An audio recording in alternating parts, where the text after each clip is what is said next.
In Acts 17, the Apostle Paul finds himself in Athens, not far from an altar reading "To an Unknown God." Contemporary apophatic and mystical theologians trace their origin, through the pseudonym of the great Dionysius, to this Areopagite moment. But have we paid sufficient attention to how Paul actually responds to the altar's inscription? He does not, as might negative theology today, congratulate the Athenians for having reached the pinnacle of apophatic insight, or confirm that they have said all that can be said about the holy other. Instead, Paul announces that, "Whom therefore ye ignorantly worship, him declare I unto you." The apostle assumed that the mystery in whom we live and move and have our being is a mystery which admits further specification and determination. If Paul's performance on Mars Hill is any indication, he thought language could mediate far more than simply the confession of its inadequacy and failure.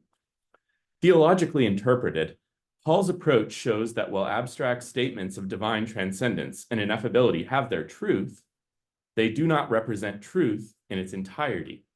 That role is reserved for the person, hypostasis, of the God-man, to whose resurrection Paul bore linguistic witness.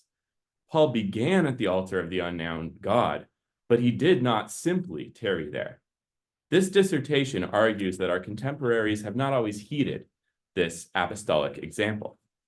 Instead, for decades, theological reflection on language has been haunted by what Martin Laird has called an apophatic rage.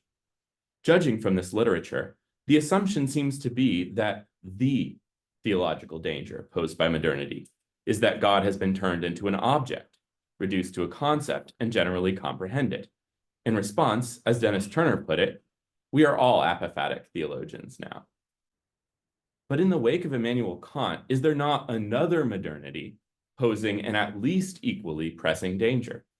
Are we not confronted with what Olivier Thomas Venard has called a generalized agnosticism, in which divinity increasingly recedes into total linguistic and cognitive inaccessibility? Or as Eberhard Jungel put it, both the atheism and the theology of the modern day stand equally overshadowed by the dark clouds of the unthinkability of God. We are living in an age of the verbal placelessness of God. Might not the apotheosis of silence reflect an eclipse of the word? This dissertation, therefore, attempts a critical assessment of the contemporary apophatic turn and stages a Christological intervention. The immediate target is two theological trajectories which showcase a lack of linguistic confidence. Grammatical Thomists, such as Herbert McCabe or Stephen Mulhall, offer an austere reading of the first questions of Aquinas' Summa in the vein of Wittgenstein's Tractatus. Meanwhile, in the world of radical phenomenology and hermeneutics, figures like Jean-Luc Marion, Merrill Westphal, and John Caputo turn to Heidegger, Levinas, and above all, Derrida. Through the lens of these latter philosophers, Marion and company fashion an apophatic canon, Dionysius, Nyssa, and a smattering of mystics. These trajectories evince what this dissertation will call the problem of modern apophaticism. Three features characterize this apophaticism. First, it is systematic rather than open-ended. Some negative theology operates within the determinate context of spiritual exercises, facilitating the destruction of idols and ascetic transformation. But apophaticism can also mutate into an epistemology which sets limits a priori on what can be known, and is therefore, in principle, unsurpassable. As Claude Bruer explains this transformation, the mystical regime is inverted in the case of a rigorous negative theology. Negation does not operate for the religious relation of the believer to her God, but against it, subsequent to it. It systematically ruins the understanding of the things of God, rejecting apophatically everything that one can say of him to the 0 degree of knowledge. Second, these formulations are total. They do not merely exclude comprehension of the divine, but actually they do not merely exclude comprehension of the divine, but actually bar any knowledge of God whatsoever.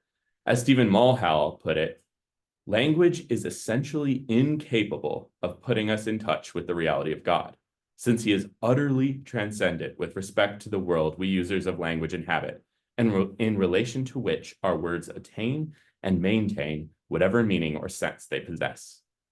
These theologians often allow us to continue making statements about God in keeping with God talk's grammar, provided that we recognize that they are wholly unintelligible to us. In sum, as McCabe puts it, when we speak of God, we do not know what we are talking about.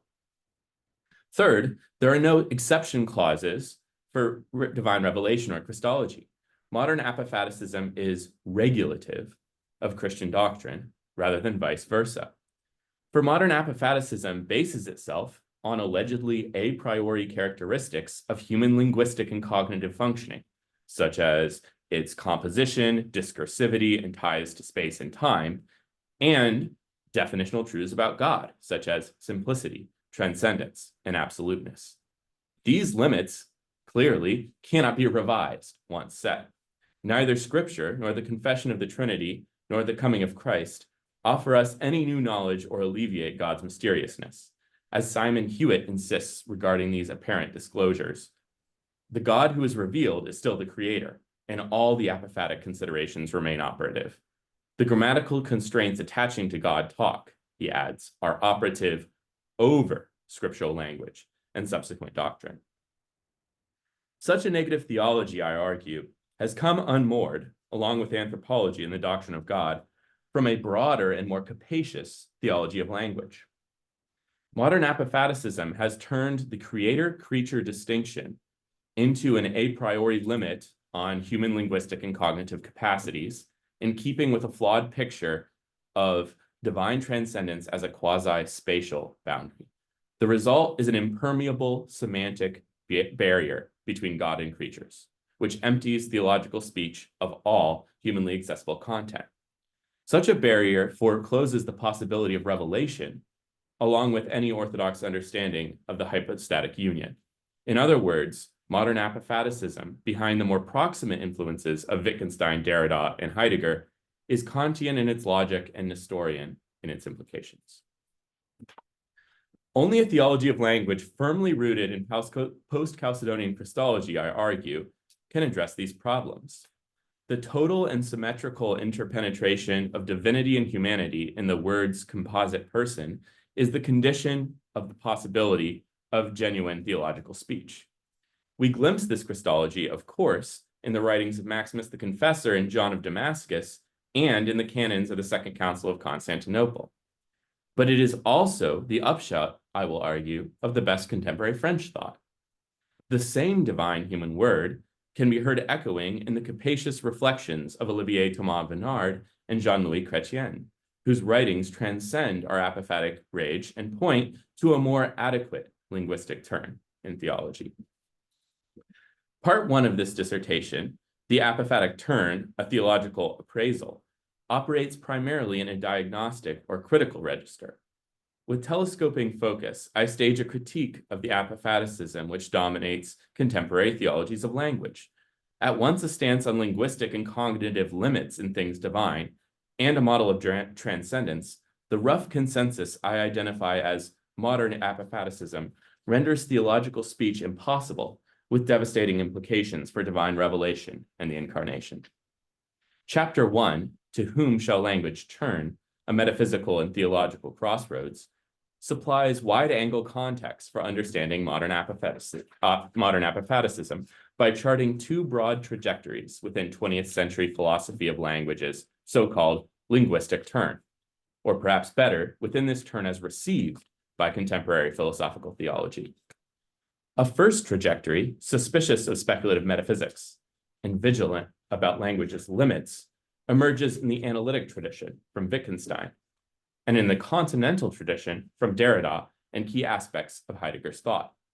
Rather than being theologically neutral, I argue that this iteration of the linguistic turn represents a kind of secularized negative theology, which has had a hidden but distortionary effect on subsequent Christian thought. More fruitful, although still in need of a Christological clarification, is another trajectory which emerges in Merleau-Ponty, Gadamer, and certain other parts of Heidegger, a speculative metaphysics of the word, which foregrounds the disclosive capacities of language. With this philosophical background in mind, the second chapter, The Apophatic Gambit, Convergences in Theology's Linguistic Turn, offers a historical survey and theological profile of two of modern apophaticism's most prominent varieties, grammatical Thomism, roughly a Wittgensteinian gloss on Aquinas, and radical phenomenology or hermeneutics, an interpretation of the mystical tradition after Dionysius, indebted to Derrida and Heidegger. Despite their differences, I argue that both approaches espouse an apophaticism far more radical in its formulations and consequences than scholars have yet recognized, one which empties theological speech of all humanly accessible content and erects an impermeable semantic barrier between God and creatures. This convergence represents an astringent negative theology's near stranglehold on contemporary thinking. The third chapter, The Silencing of the Word, Modern Apophaticism's Foreclosure of Revelation and Incarnation, presses my critical appraisal to its theological conclusion, picking up on the Christological through line in the argument thus far. If revelation is to be genuine, it must be received or intelligently appropriated by its human recipients, which is not possible if it is emptied of all ascertainable meaning, as modern apophaticists suggest. This undermining of revelation's possibility is mirrored by a parallel problem in their Christologies.